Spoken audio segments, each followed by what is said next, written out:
Okay, let's go ahead and get started. Good afternoon, everyone, and welcome to this month's webinar, Preparing for Extreme Weather Events in Indiana. I'm one of your hosts, Daniela Castellanos, a McKinney Climate Fellow through the Indiana University Environmental Resilience Institute, where I work in the Indiana Resilience Funding Hub, and in collaboration with the Center for Rural Engagement, we help Indiana rural communities obtain federal funding for their energy and climate resilience projects. This is our 10th webinar, and you can find recordings of the others at our website. More information about tools, guides, and general resources can also be found on our website, including a brief Start a Conversation form that you can fill out to get assistance from our team or simply sign up for our newsletter. In a minute, I'll be dropping both of these links in the chat so you can have quick access to them as well. So today's webinar is being recorded and posted on our website.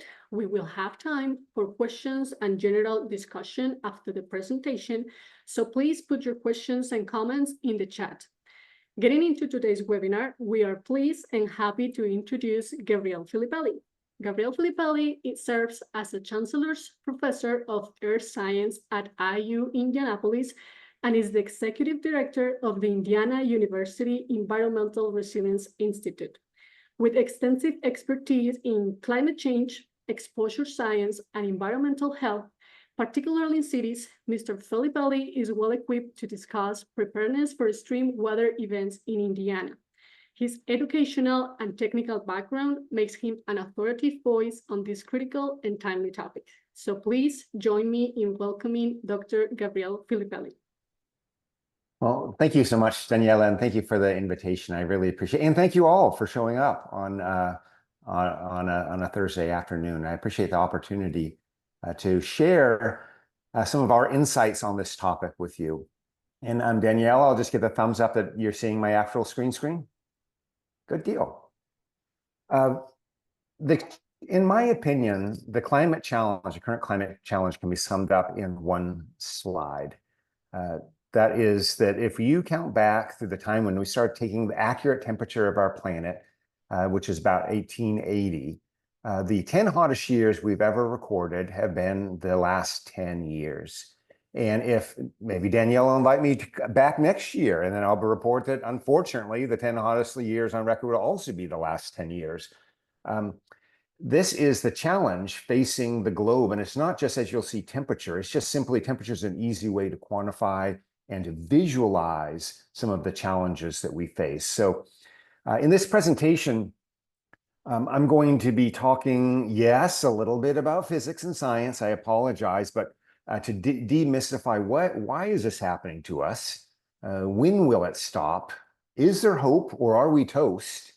And what's with the wacky weather? And particularly the latter, I'll focus quite a bit on Indiana and Indiana responses. So I'll maybe make your afternoon very short because I'll answer all these things in the next 1 minute. And you could turn off your screen if you want to, or stick around for the rest. But we know exactly why this is happening to us, because we're emitting more warming gases like carbon dioxide into the atmosphere every year than are naturally being pulled back out of the atmosphere. So the carbon dioxide is building up, and carbon dioxide is a warming gas.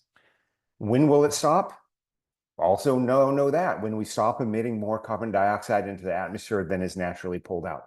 So it's really that simple, folks. It's not the physics is not hard. We've known the physics since 1850, since Eunice Foote, brilliant female scientist, discovered the greenhouse effect and documented it. Was not allowed to present her work because she was a woman at the time, and shame on her for being a woman and a scientist. But fortunately, her work has gotten out there and got a lot more publicity. Is there hope, or are we toast? I'll tell you, we have so many climate resilience tools at our fingertips now. So many that can be deployed at scale and rapidly, that I lean toward the hope side. Of course, you can't just depend on hope. You got to do stuff too. And what's with the wacky weather? Weather extremes have gotten more extreme. I'll explain that a little bit. It's the weird dichotomy that you can both have warmer days and colder nights, and also more rainfall and more drought. Those are all characteristics of climate change. So Let's dive into this a little bit. How do we know that the greenhouse gases have been accumulating faster than they're being pulled out? Well, science. We've been measuring them continuously since 1958. And so we've been seeing this buildup of carbon dioxide in our atmosphere since then. This is just simply one of many, many, many records of carbon dioxide. And the physics has always told us, even through geologic time, that when we have more carbon dioxide in our atmosphere, the atmosphere warms up because less sunlight escapes our planet. And so that's the simple physics of it. CO2 is carbon dioxide is a very good greenhouse gas. It always has been through geologic past. And so that's why we know that when this goes up, we know it'll get warmer because the Earth has already told us, even before humans were around.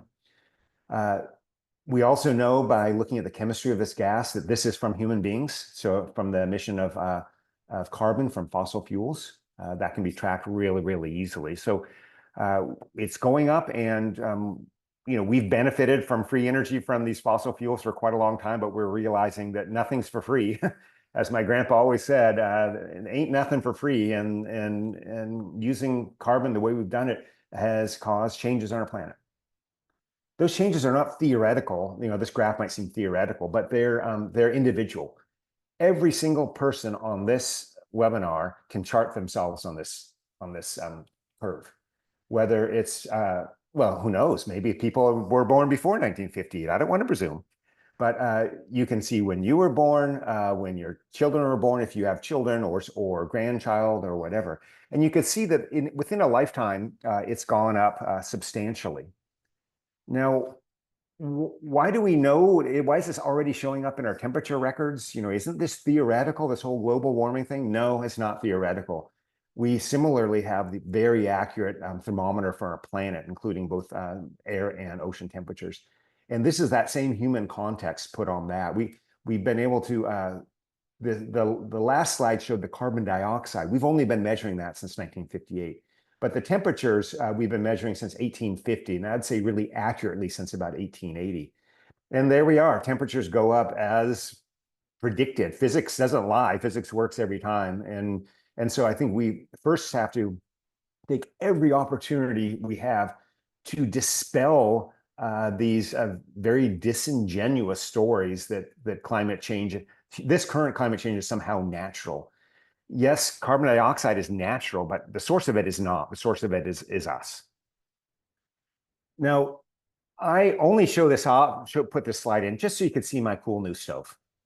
Okay, it is pretty cool, I'll tell you that. It's an induction stove bought specifically to reduce air pollution inside my house and also to take me slowly but surely off of the fossil fuel grid. Happy to chat about that in the chats or afterwards, because a lot of our electricity is in Indiana, at least, is still from fossil fuels. But so if you put a pot of water on that stove and turn it to 8, right? It'll start boiling, or it'll start warming up. It'll hit 100 degrees, 200 degrees. When you turn that knob to 0, it'll stop warming, right? Will you want to plunge your hand in 200-degree water at that point? No, it's still going to be hot. It'll take a while to cool down slowly. In the same way, the Earth system similarly is warmed when we stop emitting more carbon dioxide in the atmosphere that can be then is pulled down. Temperature will stabilize nearly immediately. That's a new bit of science that is comforting to me. So we have the Bosch stove control on our global climate. We can control it. And that is comforting to me because I know that there's no mysteries anymore. Now, having said that, I will say that there's some Earth systems that have not caught up to the current warming, like the polar regions where a lot of our ice is. Ice is not caught up. So we're bound to have some continued generational change in our ice cover. But we know what controls this. If we don't want to wait for normal Earth processes to cool us down, our Earth will suck that carbon dioxide back up, mostly through the ocean. But it'll take a couple thousand years. And my life insurance plan is probably going to be matured by then. I don't know. But we can cool it down faster. And the way we can cool it down faster is, with the stove, you'd add ice, right? I want my iced coffee now. I don't want it tomorrow. So you add ice. Similarly, with the planet, you add more ways to suck carbon dioxide back out of the atmosphere. Those could be the good old natural way of plant a forest, or there's certain engineering pathways that are being pursued now. I will have happy to address that sucking back up part toward the very end of the presentation. Now, when we are generally getting warmer, so let's say this top bar was our pre-human being envelope of temperature and rainfall, right? We had a certain amount of temperature, we had a certain amount of rainfall, and that's what we had. And then as we've warmed up our atmosphere, we added more carbon dioxide to it. This has shifted toward warmer, and also the water, the precipitation has shifted to both more flood and more extreme drought. So flash droughts and flash floods on the one side, and flash droughts and flash floods, right? So we've changed this envelope quite a bit over time. And so that's what's driving a lot of our climate extremes. And the reason why this is the case, one of them is very straightforward. Warmer air holds more water vapor. When you're out in the summer like today and the humidity is very high, you know that you can put a lot of water in warm air. Same with our global planets. That's why we are pretty familiar with the fact that a lot of our storm systems are packing a lot more of a wallop. Not necessarily more wind, interestingly, but a lot more moisture in them. So they have a lot of moisture that when it's up in the atmosphere, that's fine, but when it's raining down on us, that causes grief. It is also causing a combination of not only warmer air, but it's causing these stalled high pressure and low pressure zones. So these stalled systems are particularly in the mid latitudes, basically right where Indiana is. So you have these situations where you have a high pressure zone, for example, this one over the Pacific Northwest, just parked there for a couple weeks. What that does is it does not allow cooling air to come in from the ocean, for example. It just makes a pressure cooker, so no precipitation, no cooling air, and that's where you have extreme droughts and extreme temperature events like we've seen in the last couple of summers. Conversely, you can have these parked low pressure zones. And when you think about it, it's like you're taking a bunch of the atmosphere's water and concentrating in one narrow zone. And you can visualize that quite practically as we've had some catastrophic flooding events that have occurred in the last 2 years. St. Louis, Nashville, areas where you got 9 inches, 10 inches of rain in 12 hours. And that's because basically these low pressure zones are solid and they're parked over. So every bit of rainfall is going to dump on you at that time. So this is, that's kind of the reality of how climate change has changed our weather patterns. That's why we're feeling extremes. Okay, so yes, climate change is changed the global patterns, but it's also changed a lot of our local patterns. So we're feeling a little bit more extreme temperatures and precipitations. These come with a price. And this is the price. It's costing the U.S. a tremendous amount of money in disaster events. And it's, there's always been disasters. Here in Indianapolis, there's a 1913 flood. It was catastrophic. There's always disasters. There's always weather events, right? But a lot of these are being super fueled by climate change. And here's a classic example of that. What we're seeing is that the cost of some of these climate impacts are ramping up. And I want you to be aware, because I show this a lot and I forget to make this point. This is just the cost of insurance payouts and physical restoration after a disaster event. It's not the human toll. It's not the mental health toll of living in a disaster zone.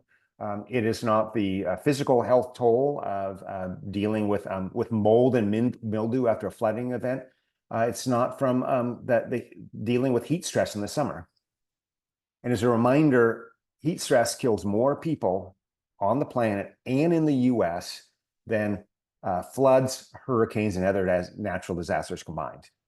Heat stress is a killer. And that's why you will be seeing more and more about ways to mitigate heat stress, because it is, you can actually deal with it if you know about it. So, okay. all of that's by way of saying, let's turn down the dial. Let's get to zero on our carbon stove as soon as possible. And in fact, this is where one of the great success stories of the last 10 years has played out. Heck, even over the last 3 years. Mitigation, so reducing, turning that knob to zero or getting off of fossil fuel sources as much as possible, at least, and getting to renewable sources.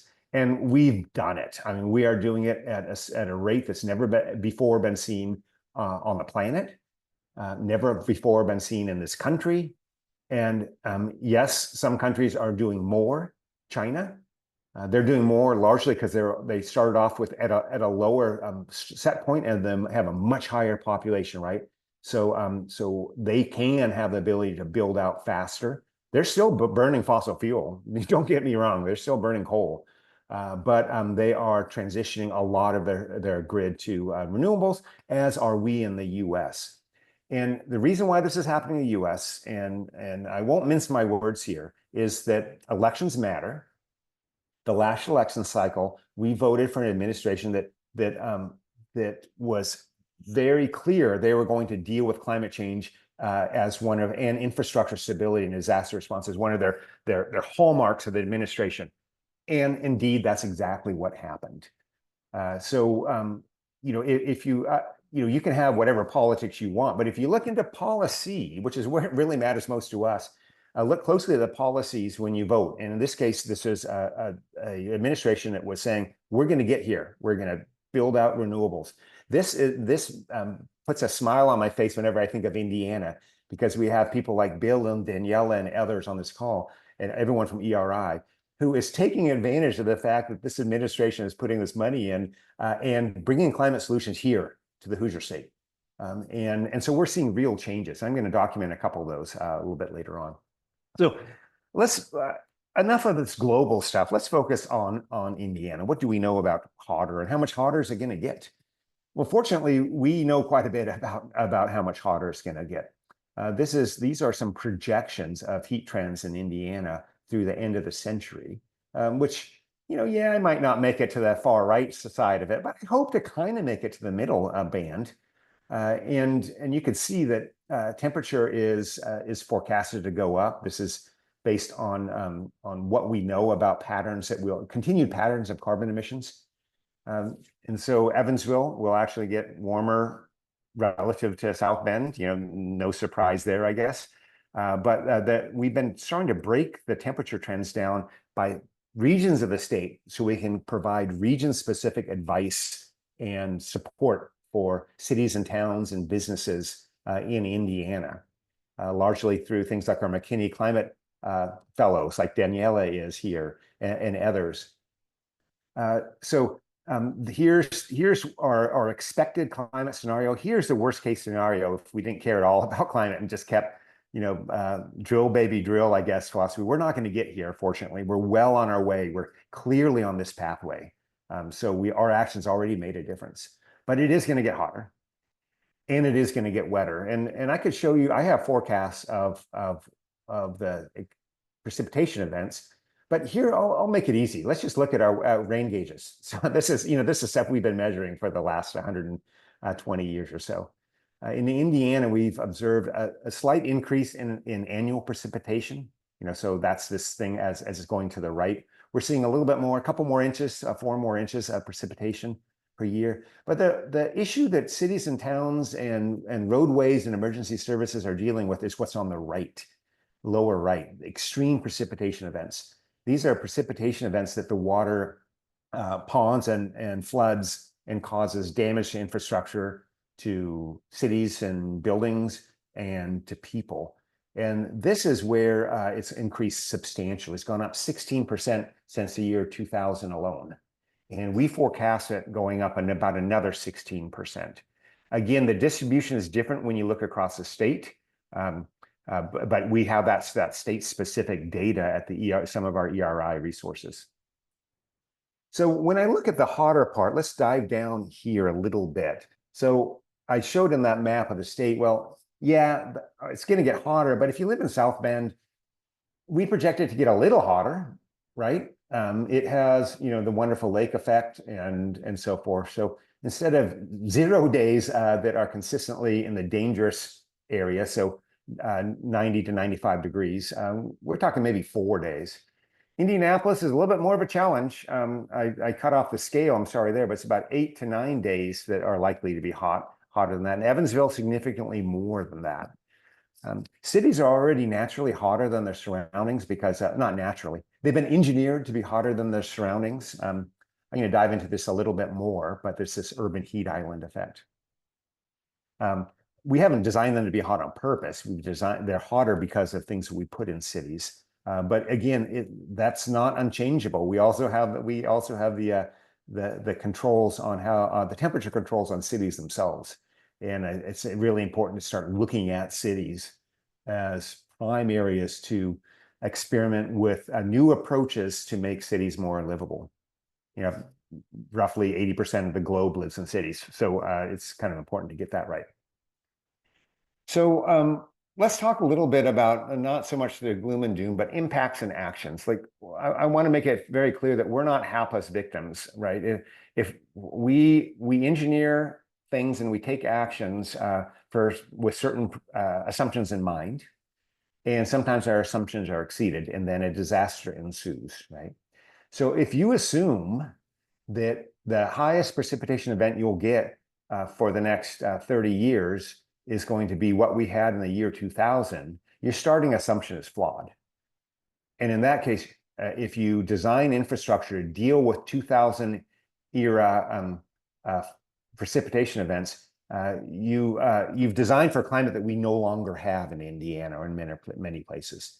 So it's critical, and you'll see that in the rest of this presentation, hopefully in the Q&A. We have enough data to know how to forecast climate.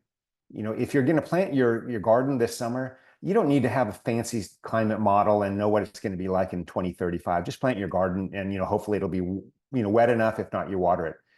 If you are deciding about the Farm Bill and large-scale changes and where crops will be supported, well, you better be thinking about 10 years down the road. You better be thinking about the climate, not of the past, but of the future. And here's where we're very lucky. As I mentioned, we've had tremendous attention from the federal government and from a lot of people in the communities I work with. They don't see climate change as some partisan dog whistle. They see climate change on their streets, and they want to be part of the solutions. They would love to have a electric car and photovoltaics. Yeah, they might be concerned about the technology. There might be a lot of concerns about those kinds of developments, but people, I think, Bill, you even taught me this. People aren't afraid of change. They're afraid of worse, right? They don't want things to be worse. Well, I think we have a lot of ways to show that they can actually be much better. And so now I want to spend the next about the 10 minutes or so, which is I'll wrap up in about 10, talking about what do some of those resilient strategies, so ways to leverage this passion and this money on climate resilience, what do they look like, and how maybe are we at ERI helping them, or how are some of these are things that I'm challenging this community on this call and afterwards to think about, because they might have some answers that there are solutions they're already applying. One of them is, I alluded to it before, is urban green infrastructure. Now, if you look at a map of impervious surface areas of cities, so that's where when water falls down, it doesn't naturally absorb into the landscape. It goes straight to our storm sewers and straight to our sewer system. Those maps haven't changed much in 50 years. Where we had a lot of infrastructure 50 years ago, we still have it today. Where we had a little bit of flooding 50 years ago, we have a lot more of it today in those areas because of the change in climate, right? So what we're saying now with our advanced capabilities is let's use some of that science to build more just, greener, cleaner, more livable cities. And not just for human beings, but I'm being supported by a project from the United States Geological Survey right now to also be thinking about our fellow city dwellers, the birds, the bees, the trees, these things that don't have votes and don't pay property tax, but which are nevertheless vital to even urban ecosystems. So we've launched a couple of efforts, and some of those are being expanded right as we speak with a very large grant from the U.S. Department of Agriculture, the Forest Service, to green up cities around Indiana and to use the best science we have and the best understanding of sociology of cities to make them more livable. And so we've developed a number of tools that lets people map out how green is their area in the city and what might they do to increase flood resilience, for example. A parking lot is not a flood resilience technology, right? That entire parking lot, it collects water and dumps it almost immediately into the storm sewers. An urban park is, though, and an urban wetland is even more so, right? So there's been a very large push to start applying some very cheap nature-based solutions back into cities. And they're going to be a critical addition to our arsenal, which will include some technologies too, like rain gardens and all that stuff to make cities greener and cleaner. One of an example of kind of our work here is I've talked about the urban heat island, and you can I could have shown you a cartoon. I've got lots of cartoons of how downtown are hotter, but this isn't a cartoon. This is data. This shows you, if you're familiar with the city of Indianapolis, and sorry if you're not, this shows you the difference in surface temperature if you live in an area with very little green space, downtown Indianapolis, the International Marketplace, which is in the near northwest part of the town, versus if you live in a very greened area, like Crow's Nest, for example, which is near Broad Ripple up in the north part of the town. This is temperature difference, right? This temperature difference has been baked in by our choices of how we develop these areas. And you'd argue, well, Professor Filippelli, we can't have a downtown without roads to drive around in. Well, go to Europe, go to Asia. There's many downtowns with no roads you're driving around with because you're walking, or there's mass transit on very restricted rail lines, and there's plenty of urban greening in those places. Yes, it requires a different way of thinking, but whenever you can get a car off the road, you're not just reducing carbon emissions if it burns on fossil fuel, but you're also reducing air pollution. Cars, we always forget that. Well, cars produce air pollution. EVs don't. Mass transit, which is largely electric, don't. So we can change the temperature of a city all by ourselves. I know I sound naive, like, oh, you're not going to knock down all of the downtown street infrastructure. No, of course not. It has to come in bits and pieces. But I would argue that a developer or city should care as much about their downtown temperature as they do about city taxes revenue that they would get from putting a Walmart downtown. I have nothing against Walmarts. It's just we can all visualize what that looks like. So these are things we're doing on the temperature front. We're also working diligently to deal with flooding. This is one of the number one complaints that we've had. We've seen. This is South Bend, Indiana, and this shows how ludicrous our climate, how much our climate has changed. This is a 500-year flood in the last decade. I think it's 2013, which was followed 2 years later by a 1,000-year flood. And I'm no whiz in statistics, but you can't make statistics work that way unless our flood gauges are completely shot, and they are. We can't use 50-year floods, 100-year floods anymore. That's a terminology of the last century. You have to think a little bit more about floodplains themselves. What do we now define as a floodplain? And by most categories, this entire area, which includes some streets, it includes parts of Notre Dame, it includes some houses. This technically is a floodplain. Well, inconveniently, it also has buildings on it. So how do you make that floodplain? How do you give areas of cities the rights to flood without damaging property or harming lives? And that's a challenge, but it's one that can be dealt with by smart development. Are these floods increasing? Yeah, they are. This is the Indiana specific data as of about 3 weeks ago.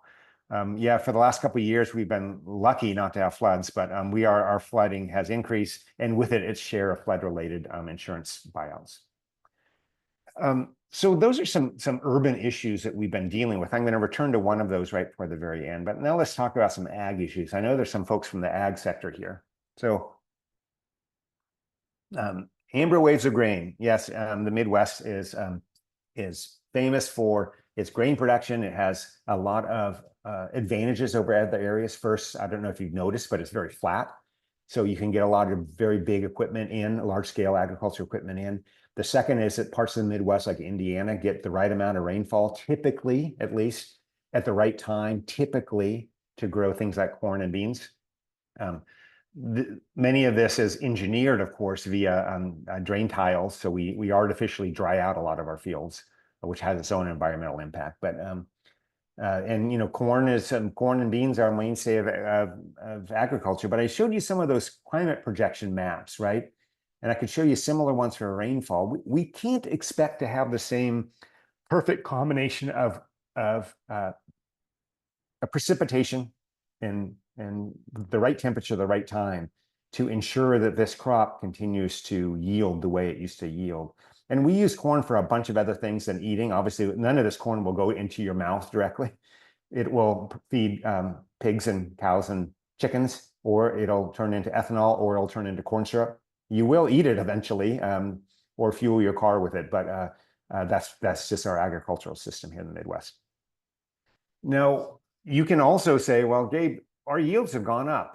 And yes, they have gone up. We've used hybridization and GMOs like nobody's business. And so we've been able to hybridize corn to still be really successful in the US, even with these climate changes. And this is, I think, wishful thinking of what we're likely to have in the future. You know, people tend to project the future as a straight line from the past. We all know, anyone who lived through the 2008 housing crisis know that no, that's not the case necessarily, right? And you could see a little indication of some concerns that a lot of people like me have on agriculture is 2012. Enough of you might be around from 2012. I remember vividly an entire month without a single drop of rain, July of 2012. Almost every day exceeded 90 degrees. Corn stopped germinating. It was drying out too early, and boom, corn yields dropped. In Indiana alone by, I think, 30% or something like that. So who bore the cost of that, what might actually be a bit of a glimpse into the future of that future climate? Well, we all did. We are doing something that I would like to call maladaptive behavior toward dealing with climate change, is that we are building in crop protections for farmers to make sure that if they have a bad year because of whatever, often because of climate change, that we pay them. 2012 was that super hot year. 2022 was a year where spring, if I'm right, the grain went in really late because it kept raining. Every time they wanted to plant crops, it kept raining. And they can't plant on wet ground. So we're subsidizing the cost of climate change. So even with that increased yields, it's costing us a lot of money. And it's costing us via our food prices. I mean, crop insurance is folded into, payments are folded into a lot. I am not bashing farmers one bit by this. Yeah, they need these protections, right? If they can continue to plant crops that might be on the edge of risking this for climate change. But don't be fooled, it's costing us something, right? Well, so how do we mitigate some of those costs? How can we think of more creative ways to grow food and to be more climate resilient? Here's one that's a very nascent area. It's called agrivoltaics. And I'm not saying it's going to work on 2,000 acres of corn and bean fields, but it can work. And the way agrivoltaics works is that it partially shields crops from drying and from direct sunlight, meaning that a lot of crops and food are much more successful. It's like having the sun shield that you can put over your vegetable garden. But it does another thing, which you can see it's doing right now. It makes free juice from the sun. That sun would otherwise be parching the plants and ground underneath it. Instead, it's converting to electricity that then we can use for, I don't know, the watering systems for these things, for your vehicle, for backup emergency power supplies for a blackout or brownout in your community or in your farm. So be watching for some really interesting legislation in the next farm bill, which is being negotiated now on agrivoltaics. And take advantage if you have the opportunity to pilot agrivoltaics in your area. Think about it. So finally, I'm going to wrap up with a wetter. What's the ramifications for a wetter? And I'm going to give one example of how you do things right, and then how maybe you can do things better than we're doing it. As you might have imagined, if you play around in a waterway for any length of time in Indiana, you know that a lot of our waterways are impaired, meaning that they don't meet the EPA guidelines for safety, sometimes for eating fish out of them, though not always, sometimes they're fine, but sometimes for contacting them. And here's an example. This is the White River, that's Emmericksville Dam, if you're familiar with that, the one that failed a couple years ago. So White River, Indianapolis. We spent a month taking water samples from right here just to measure whether the presence of this pathogen in the water, which is one of the reasons why you can't really safely swim in a lot of these waterways, what month-long trends we'd find. And those are the results. That red line on the bottom is a safe contact level for you to water to fecal coliform. So every blue dot is higher, if not significantly higher than that safe contact level. This is not a mystery or surprise. This is exactly why the city of Indianapolis is partway done, almost all the way done actually, with a massive stormwater infrastructure project, which is going to divert a lot of the sources of that E. coli, which is sewage runoff from archaic sewer systems. It's going to divert it underground so it can be treated in a more sustainable and sensible manner. This is a welcome, very welcome environmental relief valve for cities like Indianapolis and frankly, every town downstream of us on the White River. Remember, you're always downstream from somewhere. So this will substantially improve the performance of our stormwater systems and hopefully clean up the environment. But of course, I'm a scientist, so I always have that wah, wah side of the story. And here's that. This is what we call gray infrastructure. So see that tube? That's a fixed volume, fixed capacity. How did they decide how big to make that tube? Well, they said, well, how about the rainfall in the year 2000? How about that? Why don't we use that as the way to fix it and engineer everything around it? Here's the rainfall in the year 2000. It's about 16% lower than it is today. So we've engineered a tube of fixed volume that cannot be made any bigger using a climate of the past, not the climate of now or 10 or 50 years from now.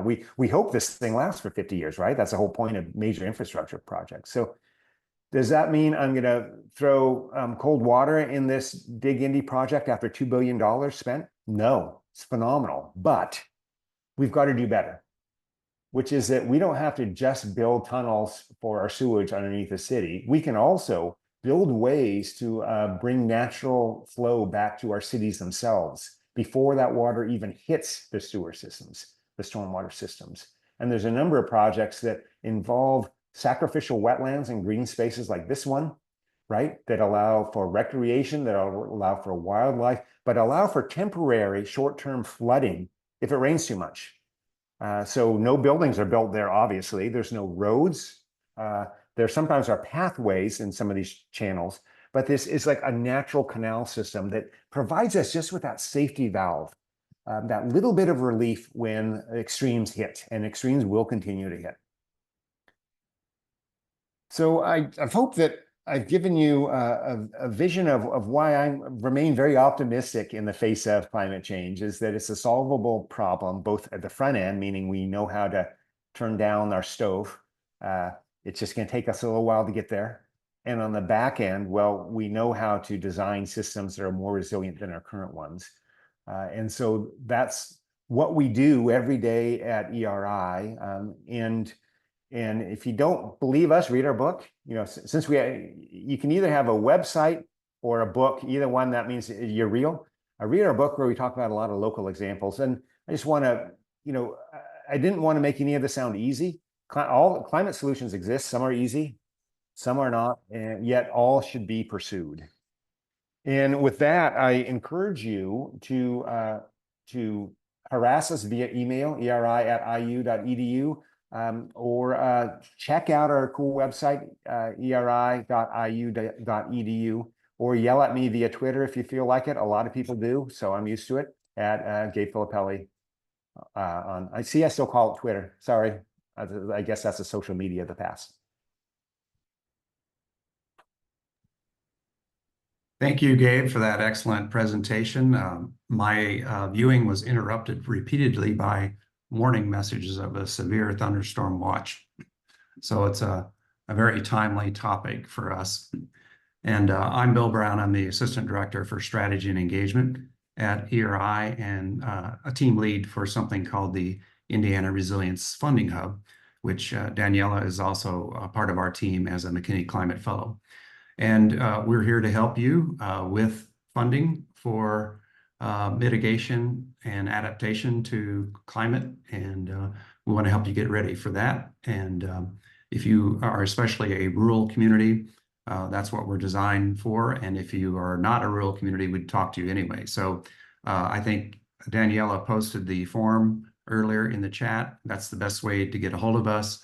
You can also go directly to ERF at edu or eri.iu.edu/IRFH, our Indiana Resilience Funding Hub. We got quite a few questions in the chat. Thanks for everyone for attending today, and we'll go through some of these and hopefully get through all of them. And first one is,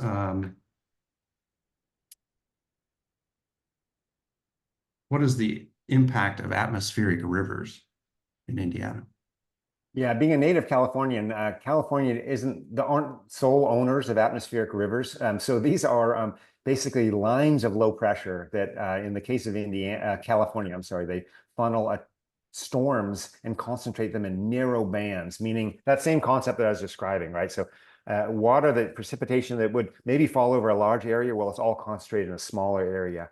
And in California, these low pressure zones set up so you just get storm after storm going along the same storm track. We haven't seen that as much in the Midwest, I think, because California is right next to the Pacific Ocean. So sometimes systems can set up over oceans that are more consistent than over land. But we certainly have seen these things stringing through. And, I think that's Bill's thunderstorm warning is a good example of the fact that we're seeing these strings of storms that tend to park over one area for longer than they used to. Jeff, I'm going to take his next question, and then I'll turn it back to you, Bill. He also asked about urban heat island mitigation by using blue roads or other technologies. And yes, for goodness sakes, let's be more creative. When you have a city, if you step on a concrete sidewalk, it feels very different than stepping on an asphalt road, right? Just simply from the albedo, black materials absorb a lot more heat than others, and blue materials, and particularly like if there's water assets beside roads or other things, they absorb quite a bit of heat. Actually, water takes a while to absorb heat, but boy, it doesn't give it up easily. So it's almost a battery to store some of that heat, so you're not feeling the extremes of the day. I'll turn it back to you, Bill, to continue moderating. Yeah, a question from Michael Potter, who is apparently running for the House of Representatives. And his question is, I feel like businesses are now coming to Indianapolis because we don't force any imagination on environmental resilience and property planning, and few to no government officials have an environmental lens. It is currently relatively cheap and easy to build here. Hopefully we can change that. Yeah, and I could conceptualize that as well as that some communities do, right? Some communities prioritize green assets in development plans and in zoning, and some counties do particularly. So we can try to be better than, if the state itself is maybe not as progressive as we'd like, communities can become more progressive in its zoning to some extent. The state still has ability to change local laws, as we saw with the ban on plastic bag bans. I think I got that right. But we can do better. What I'm seeing actually is a lot of companies, and this is just from a limited lens that we see, at an academic institution. A lot of companies are not just talking about their sustainable goals or their environmental goals, actually doing something about it. So there are Indiana companies that are leaning heavily into climate solutions, and a couple of our partners are good examples of that. So yeah, I certainly wouldn't want, hey, anything goes in Indiana to be our calling card, and as a testament to that, this Indiana, the Department of Environmental Management did put in for one of these very large set of funds for pollution reduction grants, which are basically carbon emission reduction grants this year. It ends up we were not successful, but we might be successful in out years. And that's a question that Robin Skya Boss asked about the fact that Indiana did not receive any CPRG implementation funding. What else is out there? Where there are other funds that are out there that we can tap into, and there are a few more pieces of the legislation that haven't quite kicked in yet. There are still some things that have not been awarded. There are other programs that have been awarded, like Solar for All, that haven't been rolled out yet. So don't give up hope yet. There is more funding available, and we'll be happy to help you try to find that funding. And we're hopeful in the future that there will be more funding that results from the planning that's going into the Climate Pollution Reduction Grant Program. Indiana will have a comprehensive climate reduction plan in 2025, and that could be the basis for future funding, which we hope will continue with the federal government.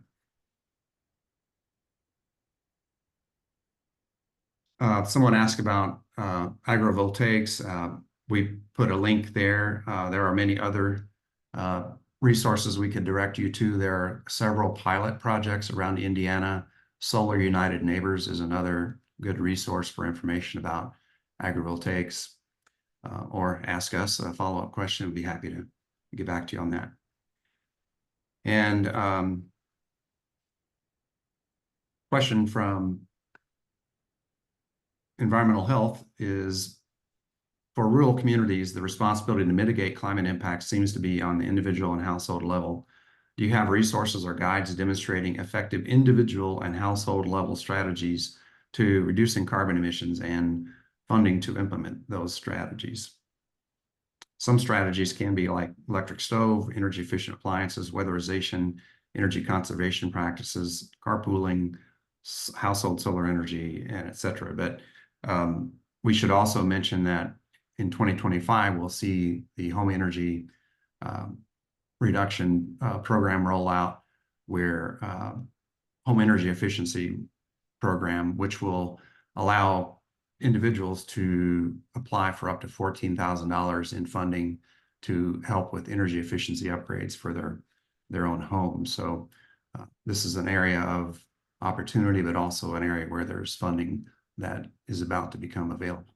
Also, some funding from Solar for All for low-income houses to add solar to the rooftops.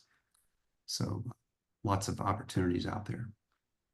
And there's also vast resources on, for example, the EPA, various EPA websites, which we could direct you to, if this is Michelle, who I think it is, that help guide that decision making. Because when it comes to an individual, me as a person, I'm not going to turn the global knob on climate change. I'm just one person. That requires system level changes. But system level changes come about by a lot of individuals demanding change, right? And so there's ways that you can figure out your pain point on some of the transitions. Like one of the first things I committed to was, particularly with this federal tax rebates and so forth, is electrifying my home as much as possible.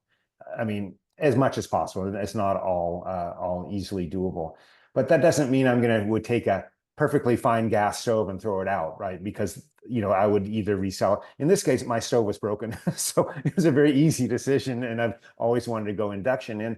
And yes, this particular one costs more, but I get a 30% tax credit at the end of the year. So that's money, cash, and AES, which is our power supplier in Indianapolis, they're kicking in for a heat pump hot water heater, which I just had installed, which works beautifully, by the way. They kick in $600 as a direct rebate, and then they also have a 30% rebate later on. So, and that's because my hot water heater was 28 years old and wasn't working anymore. So it's up to the individual, I think, to decide where they want to make some of these transitions if they're making individual changes. But they're not for everyone. And what we recognize is that that there's people who can't afford some of these changes, and don't shame them, get them resources. You have them be part of the solution. And if some of the resources are financial, well, so be it.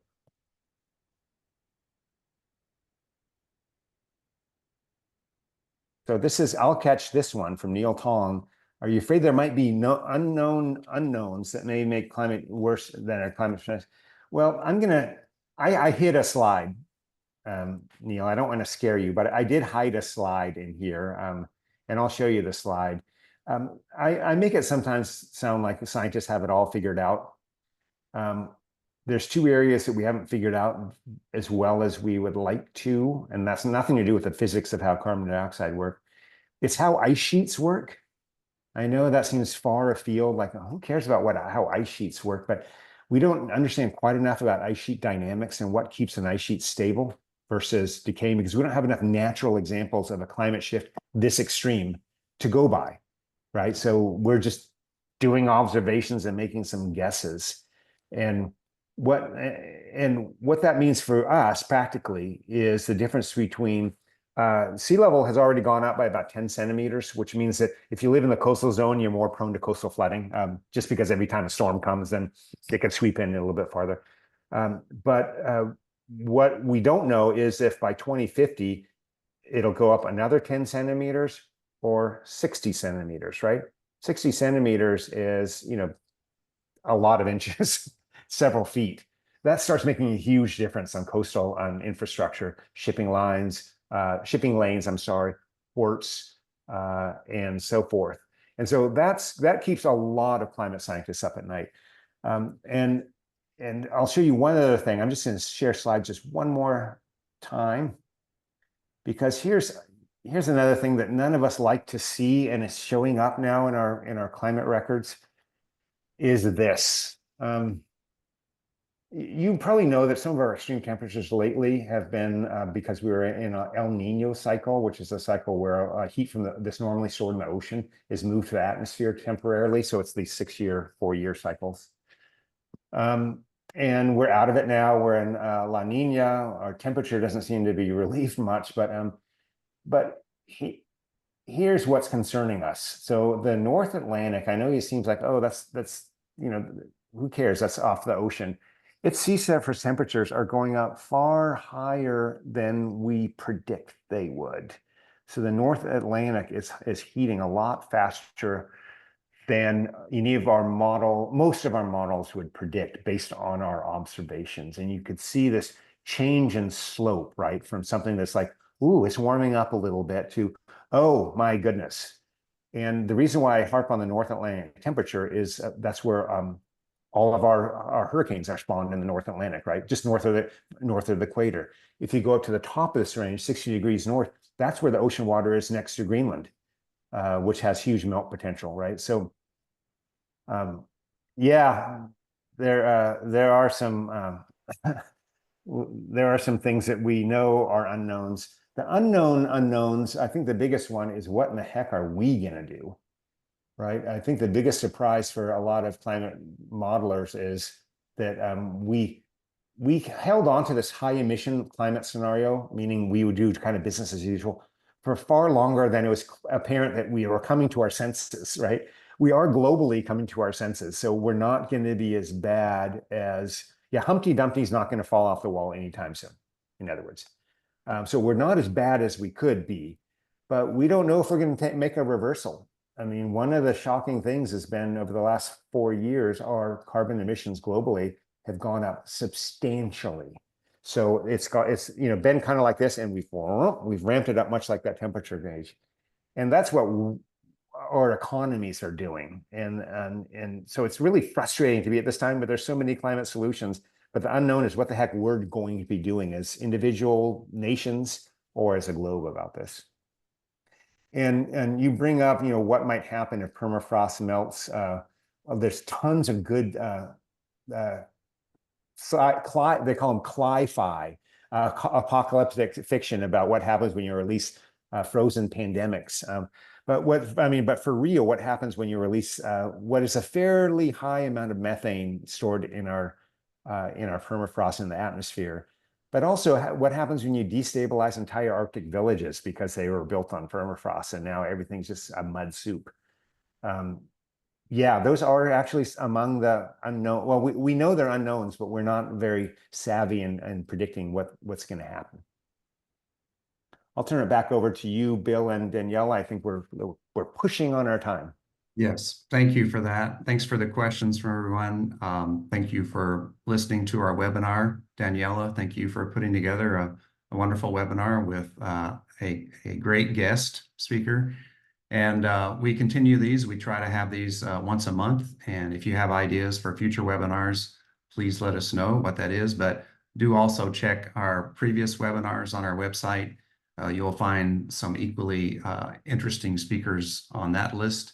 And again, if you have questions or if you want to become a part of the solution to the problem that we're talking about today, we're here to help you, and we're here to find you the funding that you may need to accomplish your goals. So on behalf of ERI and the Indiana Resilience Funding Hub, thank you again for being here, and we hope to see you again. Bye-bye. Thank you, everyone.